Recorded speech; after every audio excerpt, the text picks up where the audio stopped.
Visakhapatnam steel ప్లాంట్ని 10 లక్షల మందికి ఉపాధి చూపించేటువంటి ఫ్యాక్టరీని ఇవాళ నువ్వు అమ్ముతావు, మూసేస్తావని చెప్పేసి ఇవాళ కేంద్రంలో రెండోసారి అధికారంలోకి ఉన్న బీజేపీ ప్రభుత్వం ఒక హింసగా 3 బియ్యప్పులకి నడపవలసింది ఒకే బియ్యపు నడపండి అని చెప్పేసి కేంద్రం ఆదేశాలు చేస్తుంది.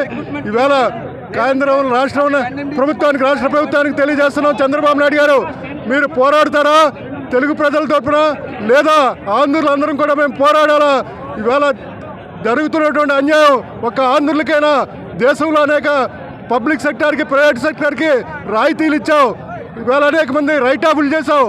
విశాఖ ఉక్కు కర్మాగారం లాభాలు సంపాదించి 4 లక్షల కోట్ల రూపాయలు నువ్వు ప్రైవేటీకరణ చేస్తుంటే ఎలా కూరుకుంటావు?